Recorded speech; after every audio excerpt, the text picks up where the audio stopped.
আমরা ওনাকে জবাব দিয়েছি, আমরা ওনাকে 1 ইঞ্চি জায়গা দিইনি।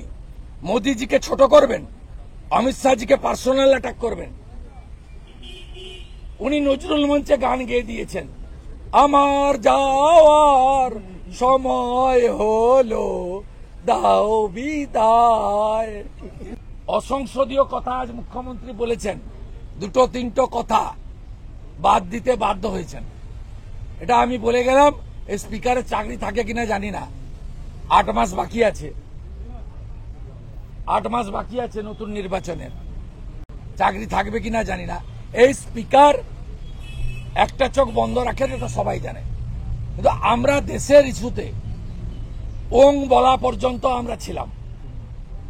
আমরা সনাতনী ওং দিয়ে এই প্রস্তাবকে সমর্থন করেছি। দেশের প্রশ্নে ভারতীয় জনতা পার্টির কোনো কম্প্রোমাইজ নেই।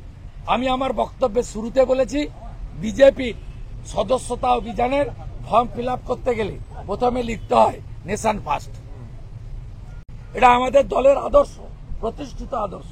দ্বিতীয়, আমরা স্বামী বিবেকানন্দের মাটিতে জন্মেছি।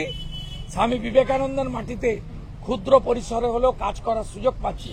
এখানে স্বামীজি বলে গেছিলেন তার আরাধ্য দেবীর নাম হলো ভারত মাতা। তাই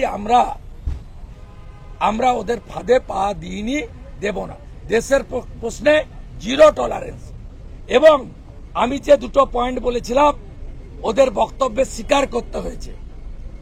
টার্গেট কিলিং, ওরা লিখেছে এলো পাথাড়ি গুলি। ওদের বক্তব্যে স্বীকার করতে হয়েছে যে ধর্ম দেখে, আমরা হিন্দু ধর্ম দেখে বলেছি, ওরা বলেছে ধর্ম দেখে খুন হয়েছে।